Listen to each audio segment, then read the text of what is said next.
Bonjour, nous sommes en plein été, mais bienvenue pour cette présentation des sorties des mois de mai et juin des Indes de l'imaginaire.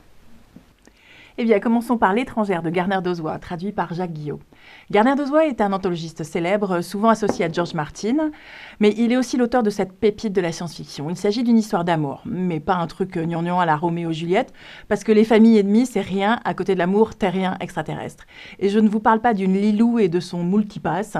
Le héros de ce roman et celle qu'il aime devront braver les interdits sociaux, les préjugés, jusqu'à un dénouement digne des grandes idylles. Un tout autre genre, mais toujours chez ActuSF, le Club des punks contre l'apocalypse zombie de Karim Berouka, dont vous n'aviez pas manqué, j'espère, le fait weed et guillotine. Le titre est presque un pitch à lui tout seul. Voilà un roman politiquement incorrect qui vous entraîne dans un Paris qui n'est plus que ruine et dans lequel les punks canards vont devoir remettre de l'ordre dans le chaos. Ce qui est quand même un comble et promet des moments d'humour salutaire. Ah, et de la bière aussi. Il y a pas mal de moments bière. Et acide. Et lutte finale. Bref, punk et apocalypse.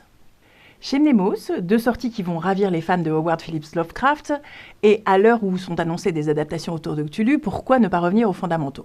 Tout d'abord, Les Contrées du rêve, dans une nouvelle traduction de David Camus. En parallèle des textes du mythe, il existe chez Lovecraft un univers onirique à la fois sauvage et magique, qui vous propose de suivre le rêveur qu'est Randolph Carter. Vous avez là regroupé tous les écrits liés à l'univers qui a inspiré pas moins que le Sandman de Neil Gaiman. Une fois commencé le voyage, vous pourrez poursuivre l'immersion au cours des 4 quêtes oniriques proposées par David Camus, Mélanie Fazi, Raphaël Granier de Cassagnac et Laurent Pougeois dans le recueil intitulé Kadath. Le roman démarre par la découverte d'un texte inconnu et dans l'univers Lovecraftien, comment résister à l'inconnu et à la cité fantasmagorique que ces auteurs passionnés vous invitent à découvrir. Puisque nous en sommes aux grandes cités, voici venir La confrérie des bossus de Mathieu Gabory et Raphaël Granier de Cassagnac, avec des illustrations de Julien Delval. Nous voilà de retour en Armonde, l'univers dépeint dans les classiques de la fantaisie que sont désormais les Crépusculaires et Abîme. Si l'envie de pouvoir retrouver Maspalio et Agone est déjà un vrai moteur, la découverte de cet univers à travers les yeux de Jade, le jeune bossu, est une nouvelle façon d'aborder ces royaumes riches qui révèlent toujours de nouveaux mystères. Celui de l'âme de la bosse n'est pas des moindres. Citons aussi chez Mnemos la sortie du tome 3 de Blizzard de Pierre Gollon, qui vient conclure cette aventure épique au sein du royaume tourmenté de Guénola. Le héros au sombre passé et au nom synonyme de froideur est-il le salut ou la perte au profit de l'inquisiteur? Impossible d'en dire plus, il faudra le découvrir par vous-même. Chez les moutons électriques, Eschaton de Alexis Nikolavitch est un premier roman à la croisée du space opéra et de la dark fantasy.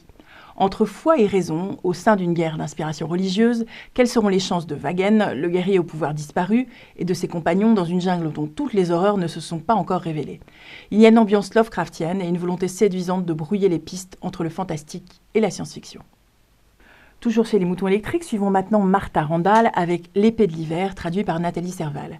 Cette fois, nous sommes dans le thriller fantasy avec un soupçon de steampunk pour avancer dans les méandres d'une succession dynastique pleine d'intrigues et de péripéties. C'est autour de Liette, la femme lige qui a subi la cruauté de son maître, que va se jouer l'avenir du peuple de Chérec, dans des décors grandioses entre neiges et labyrinthes. Voici la suite et fin de Pax Germanica, le diptyque de Nicolas Le Breton. Les cœurs enchaînés poursuivent l'aventure steampunk décalée dans les années 20 que nous avions découvert avec Les âmes envolées. Le style roman feuilleton choisi par l'auteur donne une réelle dynamique aux aventures qui se poursuivent en Chine et en Égypte, à bord de zeppelins de l'Alliance Objective.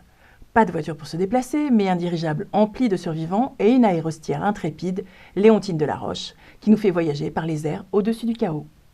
Enfin, abordons rapidement les sorties. Helios, James Egan, Les Magiciens, traduit par Julien Bétan. C'est un polar californien où s'invitent les affrontements magiques de la fantaisie et qui préfigure la fantaisie urbaine.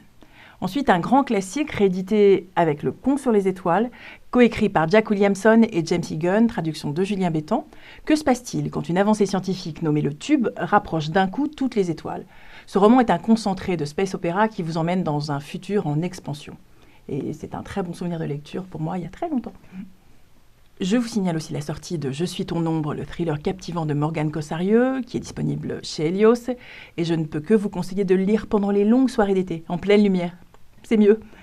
Il y a aussi possibilité de tenter un rite de passage, le roman de Alexis Panshin, traduit par Jen Doe, où vous serez, avec l'héroïne, sorti de la douceur de votre vaisseau spatial pour affronter l'hostilité d'une planète inconnue. Enfin, retrouvons les aventures de Guédelon avec les pierres qui pleurent. C'est une collection qui est dirigée par Daniel Martinigol, des romans qui sont pour les plus jeunes lecteurs et lectrices. Vous allez retrouver des aventures qui se passent dans une ambiance moyenâgeuse puisque nous sommes en pleine construction d'un château selon les méthodes de l'époque. Et bien voilà, vous avez largement de quoi lire pour tout ce qui reste de l'été.